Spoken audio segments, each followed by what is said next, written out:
Hola, ¿qué tal? Buen día. En este audio voy a explicar mi trabajo, que es un mapa cognitivo de cajas. De la lectura, enseña a estudiar Aprende a aprender con la unidad temática 1. Decidí dividirlo en 5 subtemas que para mí fueron los que más me marcaron. El primer subtema es el aprendizaje, comenzando como un concepto de lo que se ha leído. Para mí, con la lectura, el aprendizaje no solo es la adquisición de conocimientos y únicamente, no, va más allá de eso, considerándolo una actividad compleja en donde también se modifica el parámetro que nosotros tenemos antes de adquirir ese aprendizaje. También adquirimos habilidades, destrezas, conocimientos, conductas y valores. Nos habla también que existe un aprendizaje permanente. Esto lo entiendo en que siempre estamos dispuestos a aprender. El ser humano tiene la capacidad de aprender continuamente y constantemente en su quehacer diario, desde el momento en que nace hasta el momento en que muere, el ser humano sigue aprendiendo. También nos habla que al ser una actividad compleja, el ser humano tiene que tener cierta madurez para poder adquirirlo. Si la persona no tiene esa madurez intelectual, entonces se le va a dificultar mucho tener aprendizajes significativos en su vida. También nos habla que existe el aprendizaje aplicado. A esto le entiendo en que nosotros al momento de adquirir dicho aprendizaje se toman en cuenta diferentes factores. Al momento de aplicar lo que yo aprendí, tienen en cuenta si yo estoy cansada, si yo tengo fatiga, si yo estaba pensando en otras cosas cuando se supone que debía adquirir ese aprendizaje. Pongo un ejemplo. Si yo voy a un curso de manualidades en donde tengo que hacer una libreta decorada, pero yo estoy cansada porque me desvelé, yo estoy pensando en unos problemas que tengo en casa y el momento en que yo tenga que aplicar ese conocimiento que se supone que adquirir a través de ese aprendizaje en el curso, pues no va a resultar bien. Es más bien una evaluación de lo que yo aprendí. Y al momento de que yo haga la libreta decorada, como influyeron ciertos factores que no hizo que se lograra un aprendizaje realmente significativo, es ahí donde se evalúa si realmente yo aprendí algo bueno. Pero si en cambio yo iba con toda la disposición de aprender en el curso, si yo iba preparada, si yo me concentré porque realmente me interesaba aprender en ese curso de manualidad, pues entonces voy a poder aplicar bien lo que aprendí al hacer la libreta que me enseñaron en ese curso. También existen las finalidades del aprendizaje y estos son tres: el ámbito personal, en el ámbito cultural y en el ámbito social. En el ámbito personal se refiere a lo que uno mismo aprende para su satisfacción, para sus logros y para entender las capacidades que uno tiene. Por ejemplo, si todo ser humano tiene capacidades, pero a veces nos cuesta trabajo como que encontrarlas porque nos falta ese aprendizaje. Si por ejemplo yo soy mala para la cocina, pero voy a un curso para la cocina, me doy cuenta que realmente tengo la capacidad para aprender y para hacer diferentes platillos para comer. Pero eso se dio gracias al aprendizaje y a mis aspiraciones que yo quería al adquirir esos conocimientos en el curso de cocina. En el ámbito cultural se refiere al aprendizaje de tu propio medio y de tu propio contexto. Por ejemplo, aquí en Chiapas, en los libros de texto gratuitos que dan en las primarias, hay una materia que se llama Chiapas, en donde te enseñan lo propio de tu cultura, de tus tradiciones, de tus costumbres. A eso se refiere en el ámbito cultural, el aprendizaje que tú tienes que tener, que tú adquieres de tu propia cultura, del contexto en el que te rodeas. En el ámbito social, se refiere a cómo conocer la sociedad en la que te desarrollas y a conocer que también existen diferentes sociedades, diferentes economías, diferentes gobiernos. Tener esos aprendizajes para poder darte cuenta que, por ejemplo, en México es muy diferente a Estados Unidos, es muy diferente a países del Medio Oriente, entre otros. También existen diferentes tipos de aprendizaje. Está el aprendizaje por reflejo condicionado, aprendizaje por memorización, aprendizaje por ensayo y error. El aprendizaje por reflejo condicionado se dice que es uno de los más antiguos y que tiene que ver con el conductismo, ya que se refiere a que con un estímulo hay una respuesta. El aprendizaje por memorización es uno de los que se utiliza mucho en las escuelas, pero también hay que tener en cuenta que no hay que caer en los extremos de que la memorización siempre es algo malo, porque si se tiene conciencia de lo que se está memorizando, entonces se tiene un aprendizaje significativo. Por ejemplo, las tablas de multiplicar es un proceso que tienes que tener muy en cuenta la memoria para poder aprenderlo, pero tienes conciencia de que las tablas de multiplicar son por algo, es porque vas a multiplicar un número con otro número y el resultado es de dicha multiplicación. Entonces, al momento de memorizarlo, tienes ese aprendizaje significativo del por qué se está memorizando. Por eso nos habla que no hay que caer en los extremos de decir que siempre el aprendizaje por memorización es algo malo. El aprendizaje por ensayo y error se trata más que nada de buscar diferentes medios en los que uno experimente, haga comparaciones, organice de diferentes maneras hasta lograr una respuesta que realmente sea de lo que se quiera aprender. Por eso dice que es aprendizaje de ensayo y error hasta encontrar la respuesta que realmente nos interesa.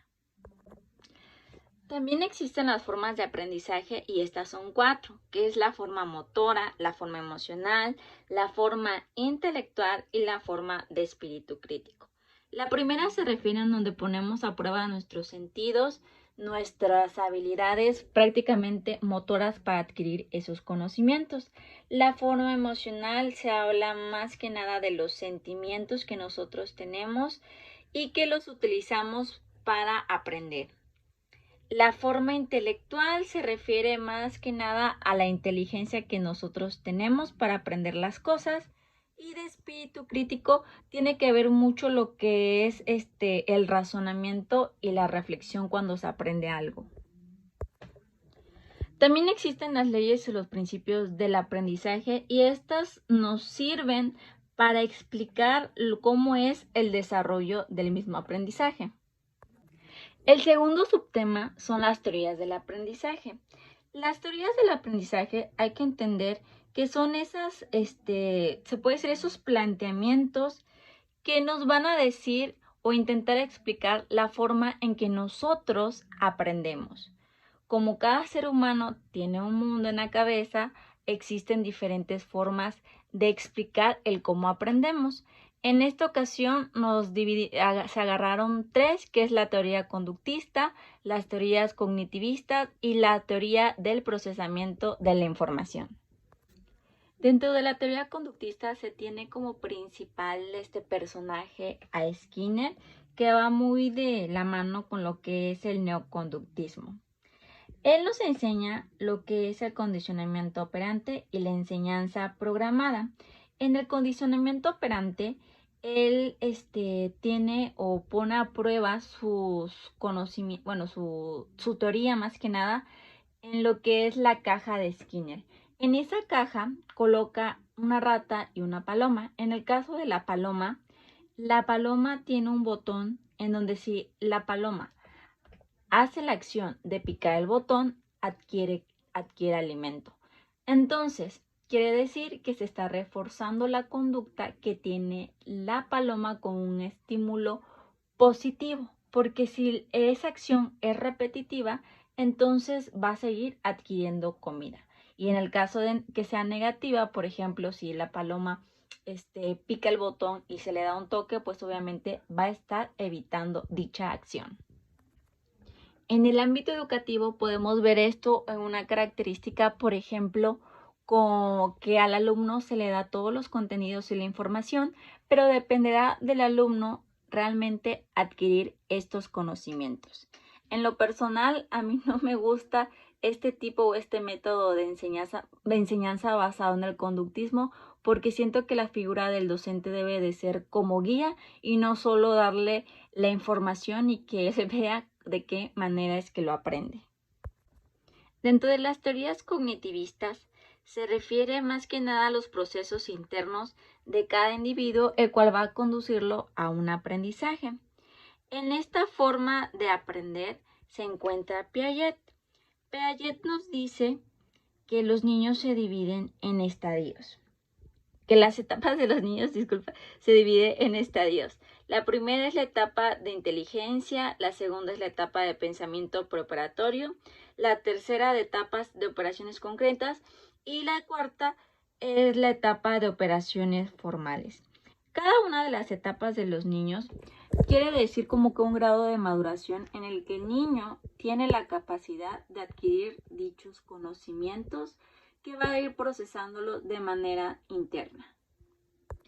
En el ámbito educativo, quiere decir que el alumno es visto como un ser que está dispuesto a aprender dependiendo en el estadio que se encuentre y que también debe de estar, que está activamente en el proceso de aprendizaje que se da en el aula. Dentro de estas teorías cognitivistas también se encuentra Brunner, quien se ve fuertemente influenciado por Piaget. Lo que me gusta de Brunner es que él nos dice que a un niño se le puede enseñar cualquier cosa siempre y cuando sea en su propio lenguaje. Como maestra de preescolar es algo que compruebo. A veces creen que por ser niños de preescolar no se les puede enseñar cosas de ciencia y están en un total desacierto. ¿Por qué? Porque si a un niño le bajas esa información de ciencia, por ejemplo, vamos a hacer una situación de aprendizaje del sistema solar, el niño lo aprende, siempre y cuando estemos hablando en el propio lenguaje del niño y no vamos a utilizar términos que para su grado de edad no van a comprender. Pero sí concuerdo mucho con Brunner en que un niño pueda aprender cualquier cosa que se le dé. Y por último nos encontramos con la teoría del procesamiento de la información de Gardner.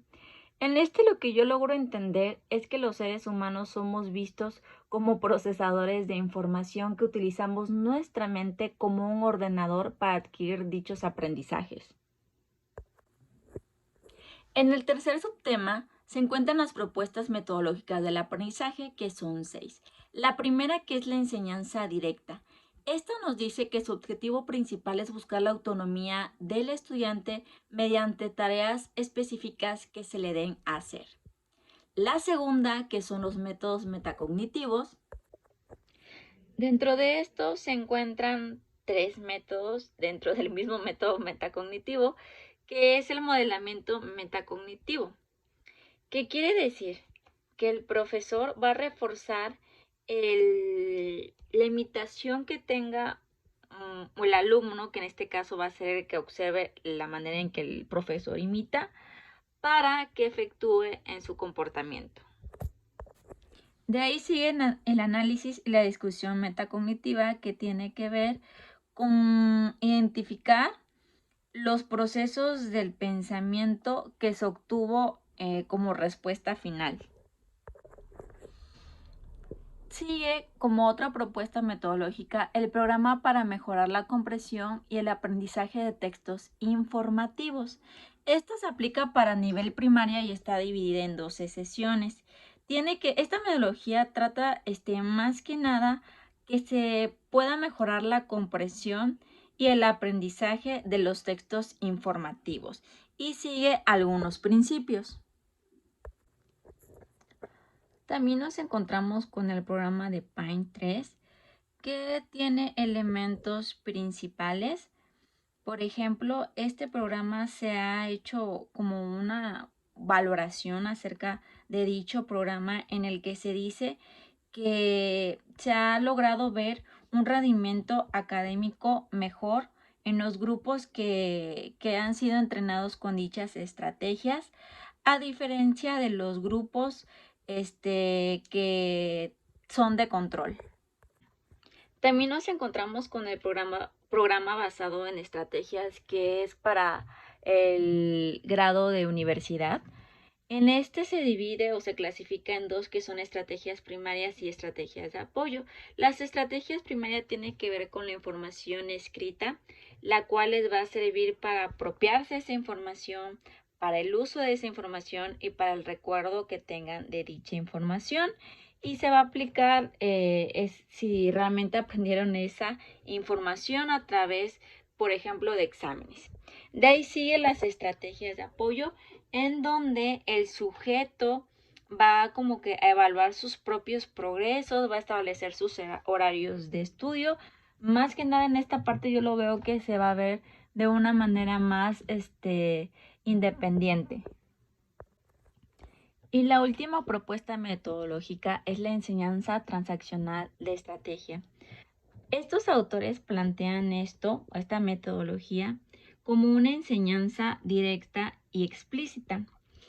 Podemos encontrar que el objetivo de esta metodología es que el alumno lea, pero también entienda y adapte lo que ha leído se puede decir que a su propio contexto. El otro subtema son las bases psicopedagógicas del aprendizaje escolar o académico. Para que estas bases se efectúen es necesario que pasen por ciertas fases. Las fases del aprendizaje escolar o académico se pueden dividir en 5. Estas son la predisposición, que se refiere a cómo el alumno tiene esa disposición de poder aprender. La siguiente fase es la captación, que yo lo vinculo o lo veo similar a lo que es el proceso comunicativo, porque nos habla de que el docente es el emisor, que el mensaje es como que el aprendizaje y el receptor es el alumno, o sea, la manera en que el alumno capta el mensaje que da el emisor, en este caso pues sería el profesor. La otra fase es la de la comprensión, que es la capacidad que tiene el alumno para realmente entender el mensaje que le ha dado su profesor, porque hay muchas veces en los que escuchamos algo, pero no tenemos esa capacidad de comprender lo que se nos está diciendo y podemos malinterpretar esa información.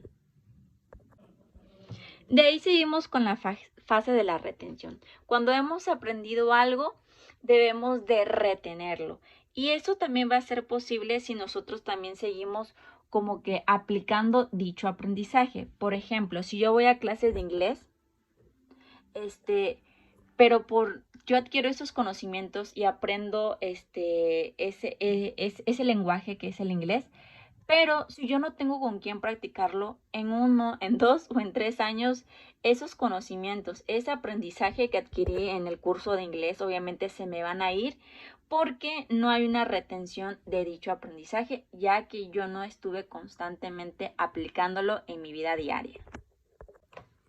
Y por último de la fase se encuentra la emisión, que quiere decir más que nada como un proceso de evaluación para ver que realmente hemos obtenido ese aprendizaje y poder utilizarlo en el momento preciso. Dentro de estas bases psicopedagógicas también nos encontramos con factores psicopedagógicos. Estos factores, lo han dicho algunos autores, van a servir para que el alumno pueda adquirir esos aprendizajes. Estos son 3, que es la motivación, la memoria y la inteligencia. La motivación es eso que los estudiantes deben tener como una de las principales, se puede decir, cosas para que pueda adquirir dichos aprendizajes. Por ejemplo, yo siempre he querido ser maestra, lo cumplí, y obviamente mi motivación para aprender las clases que me daban en las normales, en las materias y los profesores cuando impartían sus clases, era esa misma motivación, porque yo tenía la motivación de poder lograr ser una maestra, una educadora de niños. Así que la motivación es muy importante. Si en cambio, porque yo lo vi durante la carrera, estás ahí nada más por compromiso, estás nada más ahí porque tus papás son maestros, obviamente no hay una motivación y lo haces más como para cumplir, y por ende los aprendizajes que se supone debes adquirir para tener tu formación docente, no los vas a adquirir porque no existe dicha motivación para que tú los adquieras. También podemos encontrar la motivación que tiene que ver con el contexto familiar. Me refiero a que si el alumno tiene problemas en casa, no sé, tal vez mamá o papá siempre le han dicho de que, ay, ¿para qué estudias esto? ¿por qué haces esto si no sirve para nada? Pues no hay una motivación en casa, por más que él tenga la motivación personal, pero no tiene la motivación en casa, puede ser uno de los, puedo tomarlo como uno de los detonantes para que él abandone la carrera porque no hay dicha motivación, o en lugar de estar prestando atención a las clases va a estar prestando atención de que en casa no me motivan, en casa no tengo ese apoyo para lo que estoy haciendo, para lo que estoy estudiando. También nos habla de la motivación que da el profesor. Esto es muy importante. Como profesores debemos de motivar a nuestros alumnos a aprender, porque hay alumnos que tal vez porque no tienen motivación en casa, porque no tienen motivación propia, no van a lograr adquirir esos conocimientos. Pero si como docente yo les pinto las cosas que quiero que aprendan de una manera, bueno, yo soy en el caso, yo soy de preescolar, de una manera divertida, de una manera que tenga que ver con el lenguaje de los niños, obviamente voy a causar una inquietud de los niños de querer aprender.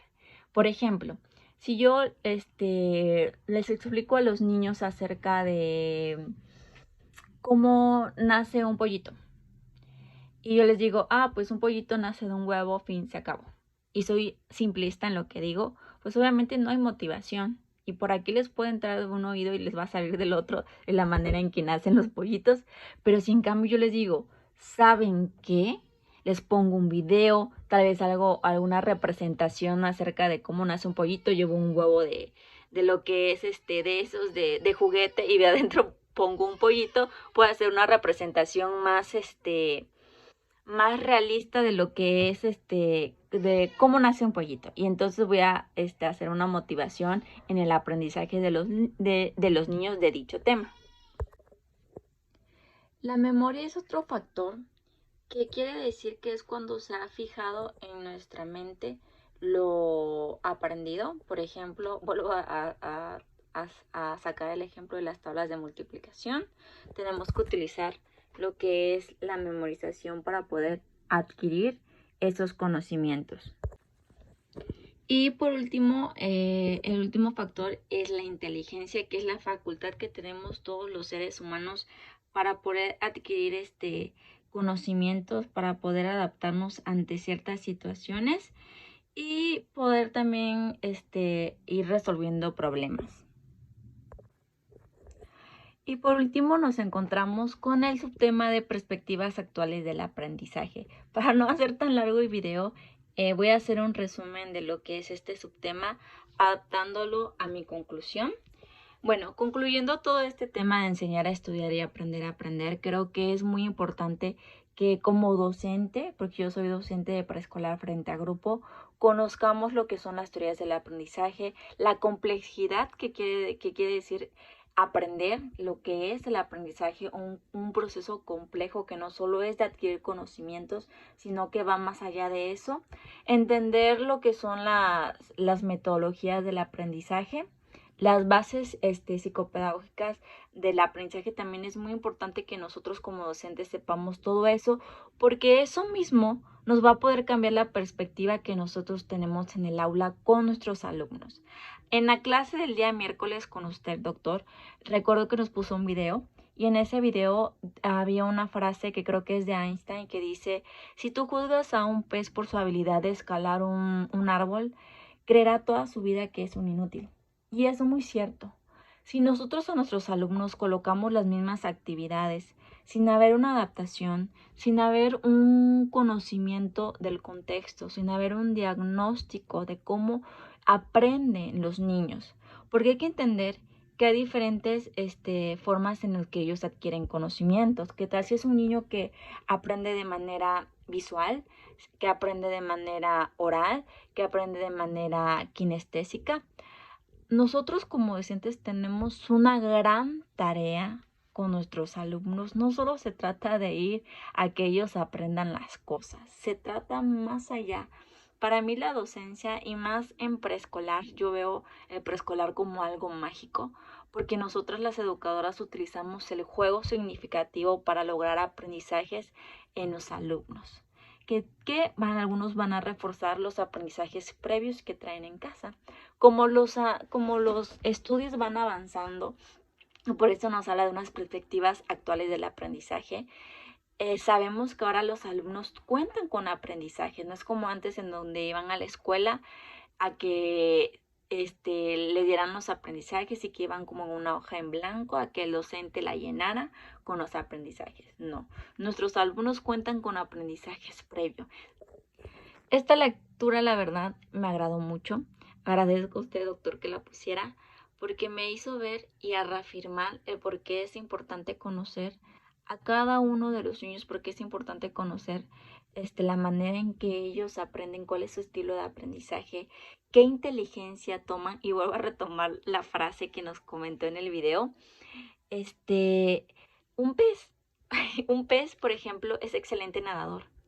Pero si tú lo vas a juzgar o lo vas a evaluar por la manera en que va a escalar un árbol, obviamente ese pescado no va a poder escalar el árbol. ¿Por qué? Porque no tiene esa capacidad, no tiene esa inteligencia para poder escalar un árbol, no dan sus capacidades. Y lo mismo pasa con nuestros alumnos. Hay muchos alumnos, bueno, muchos maestros que juzgan al alumno de que, no sabe matemáticas, no sabe español, entonces no es inteligente.